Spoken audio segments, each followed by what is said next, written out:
வணக்கம். ஜெம் செய்திகளுக்காக நான் அரசு. இந்திய நேரப்படி காலை 8:30 மணி செய்திகள். முதலில் ஜெம் தலைப்புச் செய்திகளை காணலாம். திமுக கூட்டணியில் இடம்பெற்றுள்ள SDPI, பாஜக, முக்குளத்தோர் புலிப்படை ஆகிய கட்சிகளுக்கு தலா ஒரு தொகுதிகள் ஒதுக்கீடு.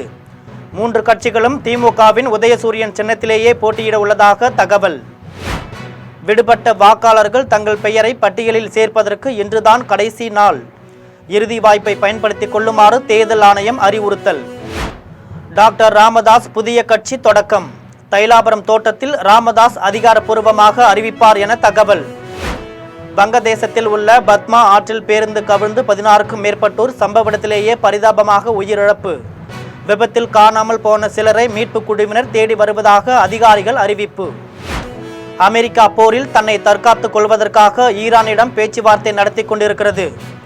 ஈரான் இராணுவத்தின் ஒருங்கிணைந்த படைக்கான செய்தி தொடர்பாளர் இப்ராஹிம் ஜல்பகாரி விமர்சனம். இனி விரிவான செய்திகளை காணலாம். தமிழ்நாடு சட்டமன்ற தேர்தலில் திமுக கூட்டணியில் இடம்பெற்றுள்ள SDPI, பாஜக, முக்குளத்தோர் புலிப்படை ஆகிய கட்சிகளுக்கு தலா ஒரு தொகுதிகள் ஒதுக்கப்பட்டுள்ளன. தமிழ்நாட்டில் 234 சட்டமன்ற தொகுதிகளுக்கும் ஒரே கட்டமாக ஏப்ரல் 23ஆம் நாள் தேர்தல் நடைபெற உள்ளது. இதையொட்டி திமுக கூட்டணியில் காங்கிரசுக்கு 28 தொகுதிகளும், விடுதலை சிறுத்தைகள் கட்சிக்கு 8 தொகுதிகளும், தேமுதிகவிற்கு 10 தொகுதிகளும், மதிமுகவிற்கு 4 தொகுதிகளும் ஒதுக்கப்பட்டுள்ளன. இந்திய கம்யூனிஸ்ட் கட்சிக்கும் மார்க்சிஸ்ட் கம்யூனிஸ்ட் கட்சிக்கும் தலா 5 தொகுதிகள் ஒதுக்கப்பட்டுள்ளன. கொங்கு நாடு மக்கள் தேசிய கட்சி, முஸ்லீம் லீக், மனிதநேய மக்கள் கட்சி ஆகியவற்றிற்கு தலா 2 தொகுதிகள் ஒதுக்கப்பட்டுள்ளன. இந்த நிலையில் SDPI, பாஜக, முக்குளத்தோர் புலிப்படை ஆகிய கட்சிகளுக்கு தலா ஒரு தொகுதிகள் ஒதுக்கப்பட்டுள்ளது. மேலும் இந்த 3 கட்சிகளும் திமுகவின் உதயசூரியன் சின்னத்திலேயே போட்டியிட உள்ளன என தகவல் வெளியாகியுள்ளது. இந்த தொகுதி ஒதுக்குவதற்கான தலைமை குழுவை சந்தித்து பேசியிருக்கோம். முக்குளத்தோர் புலிப்படைக்கு ஒரு தொகுதி உறுதி அப்படிங்கிறத வாக்குறுதியாக கொடுத்துருக்காங்க. நாளைக்கு அது எந்த தொகுதி அப்படிங்கிறத தளபதியார் முன்னிலையில் தெரிவித்து நான் கையெழுத்திடுறதா சொல்லியிருக்காங்க. நீங்கள் அந்த திருவாரூர் தொகுதியில் போட்டிட்டீங்க 2016, அதே தொகுதி கேட்டிருக்கீங்களா இல்லை வேறு தொகுதி ஏதாவது? இல்லை, நான் கேட்கல. அந்த தொகுதி நான் கேட்கல. வேறு சில எங்களுக்கான விருப்ப தொகுதிகள் ஒரு 5 தொகுதி எழுதி கொடுத்துருந்தோம். அதில் இருந்து எதுங்கிறத நாளைக்கு தளபதி கூட டிஸ்கஸ் பண்ணி ஃபைனல் பண்ணி உங்களுக்கு நாளைக்கே சொல்லி அந்த ஒப்பந்தம் அதை உறுதிப்படுத்தி கையெழுத்து போட்டு கொடுத்துறேன்னு சொல்லியிருக்காங்க. வாக்காளர் பட்டியல் சிறப்பு தீவிர திருத்த பணியில் விடுபட்ட வாக்காளர்கள் தங்கள் பெயரை பட்டியலில் சேர்ப்பதற்கு இன்றுதான் கடைசி நாள் என்று தேர்தல் ஆணையம் அறிவித்துள்ளது. தமிழ்நாடு சட்டமன்ற தேர்தல் ஏப்ரல் 23ஆம் தேதி நடைபெற உள்ளது. இந்த நிலையில் வாக்காளர் பட்டியல் சிறப்பு தீவிர திருத்த பணியில் விடுபட்ட வாக்காளர்கள் தங்கள் பெயரை பட்டியலில் சேர்ப்பதற்கு இன்றுதான் கடைசி நாள் என்று தேர்தல் ஆணையம் அறிவித்தது. வாக்காளர் பட்டியலில் பெயர் இடம்பெறாதவர்கள் படிவம் 6 மூலம் சம்பந்தப்பட்ட வாக்காளர்கள் பதிவு அலுவலரிடமோ அல்லது இணைய வழி சேவை மூலமோ விண்ணப்பிக்கலாம் என தெரிவிக்கப்பட்டுள்ளது. இதுவரை 3 லட்சத்திற்கும் மேற்பட்டவர்கள் வாக்காளர் பட்டியலில் பெயர் சேர்க்க விண்ணப்பித்துள்ளனர். மேலும் பட்டியலில் பெயர் இடம்பெறாத வாக்காளர்கள் இந்த இறுதி வாய்ப்பை பயன்படுத்திக் கொள்ளுமாறு தேர்தல் ஆணையம் அறிவித்துள்ளது. ராமதாஸ் புதிய கட்சி தொடங்க உள்ளது குறித்து இன்று அதிகாரப்பூர்வமாக அறிவிப்பார் என தகவல் வெளியாகியுள்ளது. தமிழ்நாடு சட்டமன்ற தேர்தல் ஏப்ரல் 23ஆம் தேதி நடைபெற உள்ளது. இதையொட்டி ராமதாஸ் தலைமையிலான பாமகவின் தலைமை நிலைய செயலாளரான அன்பழகனின் மகன் முகிலன் தேர்தல் ஆணையத்தில் ஐயா பாசறை மக்கள் கட்சி என்ற பெயரில் புதிய கட்சியை தொடங்க விண்ணப்பம் அளித்துள்ளார். இந்த கட்சி பெயரின் சுருக்கம் ஐயா பாமக ஆகும். மேலும் திண்டிவனம் தைலாபுரம் தோட்டத்தில் ராமதாஸ் புதிய கட்சி தொடங்க உள்ளது குறித்து அதிகாரப்பூர்வமாக அறிவிப்பார் என தகவல் வெளியாகியுள்ளது. வங்கதேசத்தில் உள்ள பத்மா ஆற்றில் பேருந்து கவிழ்ந்ததில் 16க்கும் மேற்பட்டோர் சம்பவ இடத்திலேயே பரிதாபமாக உயிரிழந்துள்ளனர். வங்கதேசத்தின் தலைநகர் டாக்கா நோக்கி பேருந்து ஒன்று 40 பயணிகளுடன் சென்று கொண்டிருந்தது. தொடர்ந்து தௌலத்தியா முனையத்தில் உள்ள மிதவை பாலத்தில் பேருந்து ஏறும்போது திடீரென பத்மா ஆற்றில் கவிழ்ந்து விபத்துக்குள்ளானது. இந்த விபத்தில் 16க்கும் மேற்பட்டோர் சம்பவ இடத்திலேயே பரிதாபமாக உயிரிழந்துள்ளனர். இது குறித்து தகவலறிந்து சம்பவ இடத்திற்கு வந்த தீயணைப்பு துறையினர் மீட்பு பணியில் ஈடுபட்டனர். இதில் சிலர் காயங்களுடன் மீட்கப்பட்டனர். மேலும் காணாமல் போன சிலரை மீட்பு குழுவினர் தேடி வருவதாக அதிகாரிகள் தெரிவித்தனர். அமெரிக்கா போரில் தன்னை தற்காத்துக் கொள்வதற்காக ஈரானிடம் பேச்சுவார்த்தை நடத்தி கொண்டிருக்கிறது என்று ஈரான் இராணுவ அதிகாரி இப்ராஹிம் ஜல்பகாரி தெரிவித்துள்ளார். ஈரான் இராணுவத்தின் ஒருங்கிணைந்த படைக்கான செய்தி தொடர்பாளர் இப்ராஹிம் ஜல்பகாரி செய்தியாளர்களை சந்தித்து பேசினார். அப்போது அமெரிக்கா போரில் தோற்று கொண்டிருக்கிறது என்றும் அதனால்தான் தன்னை தற்காத்துக் கொள்வதற்காக அமெரிக்கா ஈரானிடம் பேச்சுவார்த்தை நடத்தி கொண்டிருக்கிறது என்றும் தெரிவித்தார். தொடர்ந்து உங்களுடைய தோல்வியை போய் ஒப்பந்தம் என கூறாதீர்கள் என்று விமர்சித்தார். ஆனால் அவர்கள் ஒப்பந்தம் ஒன்றை ஏற்படுத்த விருப்பத்துடன் இருக்கிறார்கள், மேலும் தங்களுடன் ஒப்பந்தம் குறித்து பேசி வருகிறார்கள் என்று தெரிவித்தார். சபரிமலை கோவில் நகை திருட்டு விவகாரத்தில் கேரள அரசு மீது குற்றம் சாட்டிய காங்கிரஸ் கட்சி தலைவர் மல்லிகார்ஜுன கார்கே கம்யூனிஸ்டுகளும் பாஜகவினரும் மறைமுக தொடர்பில் இருப்பதாக விமர்சித்தார். கேரள மாநிலம் கோழிக்கோடு நகரில் காங்கிரஸ் கூட்டணி வேட்பாளருக்கு ஆதரவாக பிரச்சாரத்தில் ஈடுபட்ட அவர் சபரிமலை கோவிலில் நகை திருட்டு போன விவகாரத்தில் அம்மாநில அரசை கடுமையாக குற்றம் சாட்டினார். கடவுளையும் இடதுசாரிகள் விட்டு வைக்கவில்லை என்று கடுமையாக விமர்சித்தார். தொடர்ந்து பேசிய கார்கே, கேரளாவில் நடந்து வரும் இடதுசாரி முன்னணி ஆட்சியை மாற்றுவதற்கு அம்மாநில மக்கள் ஒரே அணியில் திரண்டு நிற்பதாகவும் 10 ஆண்டுகால இடதுசாரி ஆட்சியில் கேரளம் என்ன முன்னேற்றம் கண்டுள்ளது என்றும் கேள்வி எழுப்பினார். கடவுளையே விட்டு வைக்காமல் திருடும் இடதுசாரி முன்னணி ஆட்சியாளர்களிடமிருந்து வேறு எதை எதிர்பார்க்க முடியும் என்று வினவிய அவர், கேரள முதலமைச்சருக்கு சபரிமலை கோவிலில் திருடு போனது குறித்து சிறிதும் கவலை இல்லை என்றார். திருடியவர்களை தண்டிக்காத பினராயி விஜயன் திருடியவர்கள் சிறையிலிருந்து விடுதலையாக வாய்ப்பளித்துள்ளதாக கார்கே குற்றம் சாட்டினார். மது கடைகளை அதிக விலையில் கேரளத்தில் திறந்திருப்பதாகவும் அம்மாநிலத்தின் கடன் தொகை 6 லட்சம் கோடி ரூபாய்க்கு அதிகரித்து விட்டதாகவும் அவர் விமர்சனம் செய்தார். கேரள கம்யூனிஸ்டுகளும் பாஜகவும் மறைமுக தொடர்பில் இருப்பதாகவும் பாரதிய ஜனதா கட்சி என்பதை கம்யூனிஸ்ட் ஜனதா பார்ட்டி என்று அழைக்கலாம் என்று கிண்டலடித்த கார்கே கேரளாவில் நடந்து வரும் ஆட்சியை மாற்ற அம்மாநில மக்களுக்கு அறைகூவல் விடுத்தார்.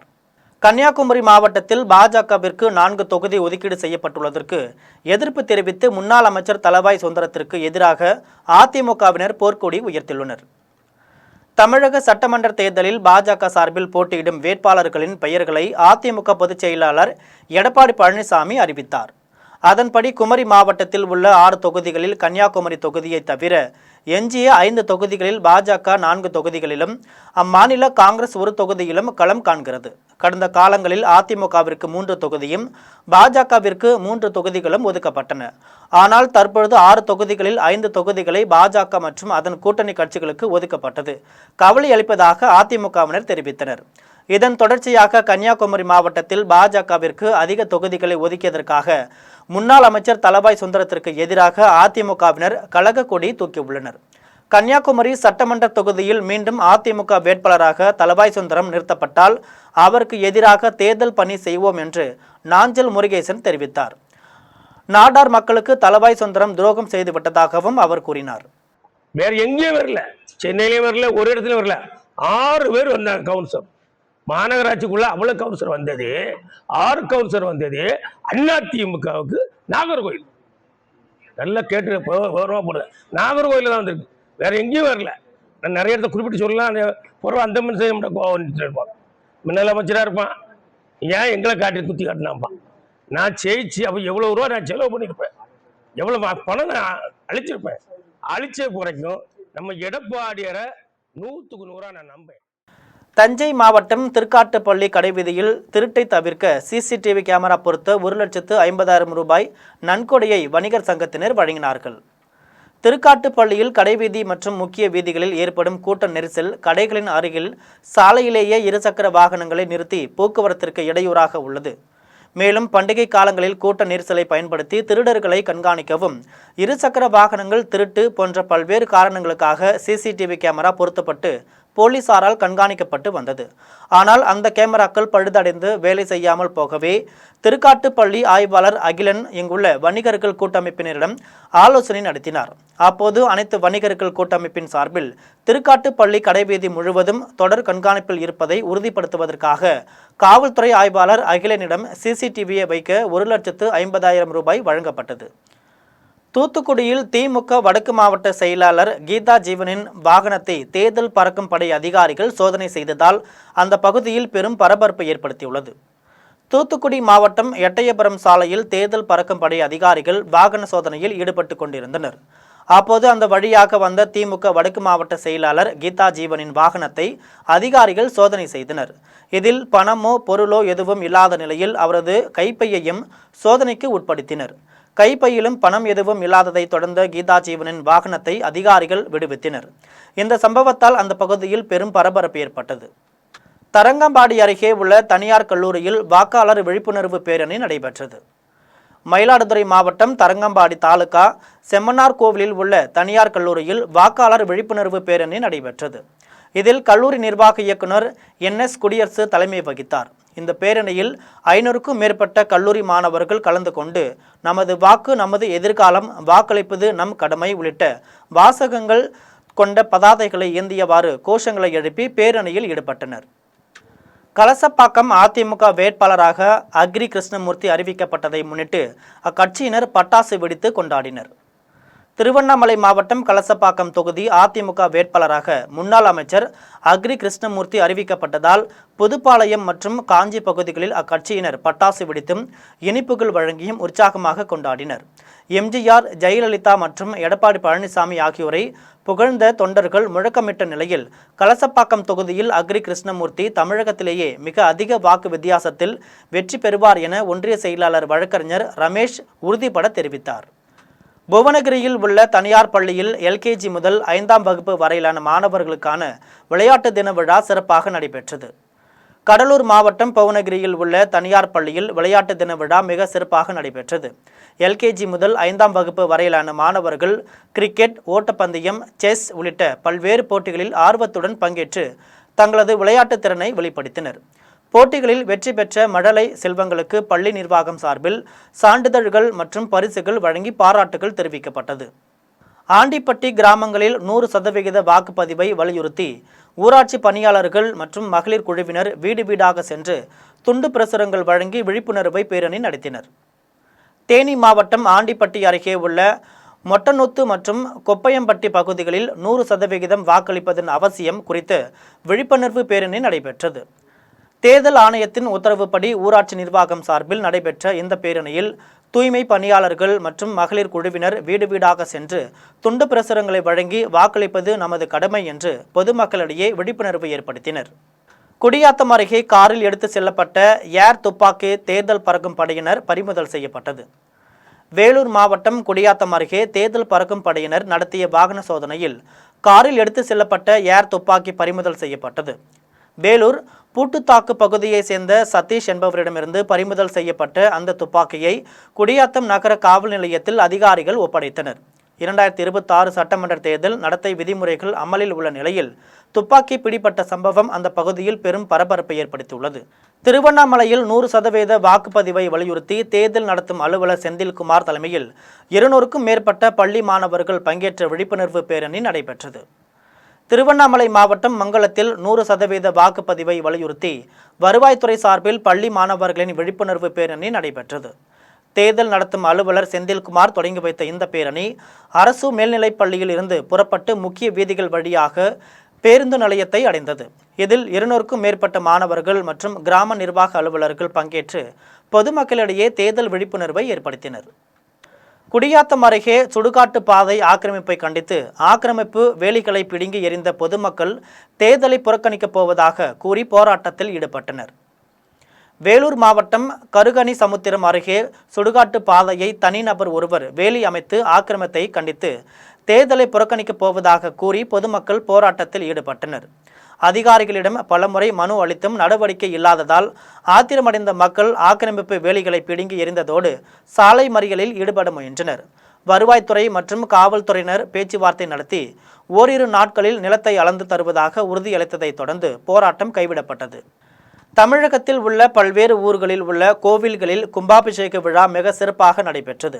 அதை சிறிய தொகுப்புகளாக காணலாம். கடலூர் மாவட்டம் காட்டுமன்னார் கோவிலில் உள்ள மாரியம்மன் கோவிலில் கும்பாபிஷேகத்தை முன்னிட்டு யாகசாலையில் வைத்து பூஜிக்கப்பட்ட புனித நீர் அடங்கிய கடம் புறப்பாடு நடைபெற்றது.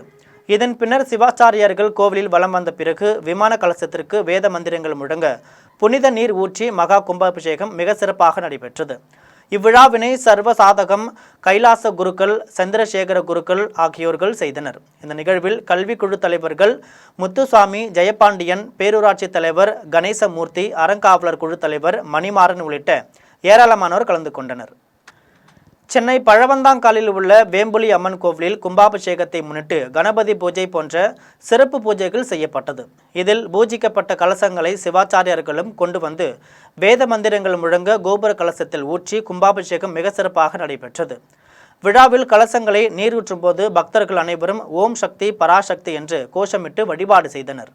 தஞ்சாவூர் மாவட்டம் வெண்ணாற்றங்கரையில் உள்ள கலகஸ்தீஸ்வரர் கோவிலில் 2ஆம் கால யாகசாலை பூஜைகள், மகா பூர்ணாகுதி உள்ளிட்ட சிறப்பு பூஜைகள் நடைபெற்றது. இதில் மங்கள வாத்தியங்கள் இசைக்க கடம் புறப்பாடு சிவாச்சாரியர்கள் புனித நீரை கோபுர கலசத்திற்கு எடுத்து சென்றனர். தொடர்ந்து விமான கோபுர கலசங்களுக்கு பூஜைகள் செய்து புனித நீர் கோபுர கலசங்கள் மீது ஊற்றி கும்பாபிஷேகம் மிக சிறப்பாக நடைபெற்றது. இந்த நிகழ்வில் ஏராளமான பக்தர்கள் கலந்து கொண்டு சாமி தரிசனம் செய்தனர். அரியலூர் மாவட்டம் பொற்பதிந்த நல்லூர் கிராமத்தில் உள்ள மகா மாரியம்மன், மகா காளியம்மன், திரௌபதி அம்மன், விநாயகர், சுப்பிரமணிய சுவாமி ஆகிய கோவில்களில் கும்பாபிஷேக விழா நடைபெற்றது.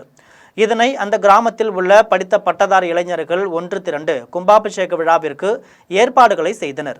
இதில் பல்வேறு சிறப்பு யாகசாலை பூஜைகள் நடைபெற்றது. மங்கள வாத்தியத்துடன் கடம் புறப்பாடு நடைபெற்றது. சிவாச்சாரியர்கள் பங்கேற்று மகா மாரியம்மன் உள்ளிட்ட 5 கோவிலில் விமான கலசத்திற்கு புனித நீரை ஊற்றி கும்பாபிஷேக விழா மிக சிறப்பாக நடைபெற்றது. இதில் ஏராளமான பொதுமக்கள் கலந்து கொண்டு சாமி தரிசனம் செய்தனர். திருவாரூர் மாவட்டம் தண்டலைச்சேரி கிராமத்தில் உள்ள ஞானாம்பிகை உடனுரை ஸ்ரீ நெறிநாதர் சுவாமி ஆலயத்தில் கும்பாபிஷேகத்தை முன்னிட்டு உலக நன்மை வேண்டியும் விவசாயம் செழிக்க வேண்டியும் சிறப்பு யாகங்கள் நடைபெற்றது. இதில் சிவாச்சாரியர்கள் வேத மந்திரங்கள் முழங்க ஆலய கோபுரத்தில் உள்ள விமான கலசங்களில் புனித நீர் ஊற்றி மகா கும்பாபிஷேக பெருவிழா மிக சிறப்பாக நடைபெற்றது. இந்த நிகழ்வில் இந்து சமய அறநிலையத்துறை அதிகாரிகள், இணை ஆணையர் செந்தில்குமார், உதவி ஆணையர் வீரபாண்டியன் உள்ளிட்ட ஏராளமானோர் கலந்து கொண்டு சாமி தரிசனம் செய்தனர். விழுப்புரம் மாவட்டம் தேவதானம்பேட்டை தர்மராஜர் ஆலய மகா கும்பாபிஷேக விழாவை முன்னிட்டு கணபதி ஹோமம் மற்றும் அஷ்டபந்தன மருந்து சாற்றுதலுடன் தொடங்கிய விழாவில் புதன்கிழமை காலை 108 வகை திரவிய ஓமங்கள் மற்றும் கடம் புறப்பாட்டை தொடர்ந்து விமான கோபுரம் மற்றும் மூலஸ்தான தெய்வங்களுக்கு புனித நீர் ஊற்றப்பட்டு கும்பாபிஷேகம் சிறப்பாக நடைபெற்றது. இதில் சுற்று வட்டார கிராமங்களைச் சேர்ந்த ஏராளமான பக்தர்கள் கலந்து கொண்டு சுவாமி தரிசனம் செய்த நிலையில் அனைவருக்கும் பிரசாதம் மற்றும் அன்னதானம் வழங்கப்பட்டது. சேலம் அம்மாப்பேட்டை குமரகிரி தண்டாயுதபாணி கோவில் குடமுழுக்கு விழா 35 ஆண்டுகளுக்கு பிறகு மிக சிறப்பாக நடைபெற்றது.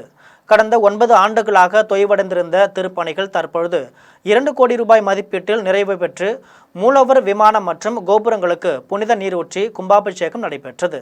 அரோகரா முழக்கமிட்டபடி ஆயிரக்கணக்கான பக்தர்கள் பங்கேற்று நீண்ட காலத்திற்கு பிறகு மலை மீதுள்ள மூலவரை தரிசனம் செய்து மகிழ்ந்தனர்.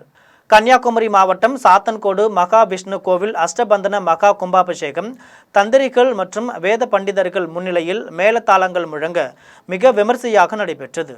இந்த விழாவில் சட்டமன்ற உறுப்பினர் எம்.ஆர். காந்தி உள்ளிட்ட அரசியல் பிரமுகர்களும் இந்து அமைப்பினரும் கலந்து கொண்ட நிலையில் வெள்ளிமலை ஹிந்து தர்ம வித்யாபீடம் சுவாமி சைதானந்த ஜி மகாராஜ் ஆசிரியரை வழங்கினார். தமிழகம் மற்றும் கேரளாவை சேர்ந்த திரளான பக்தர்கள் பங்கேற்க இந்த நிகழ்வில் சமய வகுப்பு மாணவிகளின் பரதநாட்டியம் மற்றும் அன்னதானம் சிறப்பாக நடைபெற்றது. மீண்டும் ஜெம் தலைப்புச் செய்திகள். திமுக கூட்டணியில் இடம்பெற்றுள்ள SDPI, பாஜக, முக்குளத்தோர் புலிப்படை ஆகிய கட்சிகளுக்கு தலா 1 தொகுதிகள் ஒதுக்கீடு. 3 கட்சிகளும் திமுகவின் உதயசூரியன் சின்னத்திலேயே போட்டியிட உள்ளதாக தகவல். விடுபட்ட வாக்காளர்கள் தங்கள் பெயரை பட்டியலில் சேர்ப்பதற்கு இன்றுதான் கடைசி நாள். இறுதி வாய்ப்பை பயன்படுத்திக் கொள்ளுமாறு தேர்தல் ஆணையம் அறிவுறுத்தல். டாக்டர் ராமதாஸ் புதிய கட்சி தொடக்கம். தைலாபுரம் தோட்டத்தில் ராமதாஸ் அதிகாரப்பூர்வமாக அறிவிப்பார் என தகவல். வங்கதேசத்தில் உள்ள பத்மா ஆற்றில் பேருந்து கவிழ்ந்து 16க்கும் மேற்பட்டோர் சம்பவ இடத்திலேயே பரிதாபமாக உயிரிழப்பு. விபத்தில் காணாமல் போன சிலரை மீட்பு குழுவினர் தேடி வருவதாக அதிகாரிகள் அறிவிப்பு. அமெரிக்கா போரில் தன்னை தற்காத்துக் கொள்வதற்காக ஈரானிடம் பேச்சுவார்த்தை நடத்தி கொண்டிருக்கிறது. ஈரான் ராணுவத்தின் ஒருங்கிணைந்த படைக்கான செய்தி தொடர்பாளர் இப்ராஹிம் ஜல்பகாரி விமர்சனம். இத்துடன் ஜெம் செய்திகள் நிறைவடைகின்றன. மீண்டும் ஜெம் செய்திகள் மதியம் 1:30 மணிக்கு. உடனுக்குடன் செய்திகளை காண GemLive.tv என்ற இணையதளத்தில் இணைந்திருங்கள். நன்றி, வணக்கம்.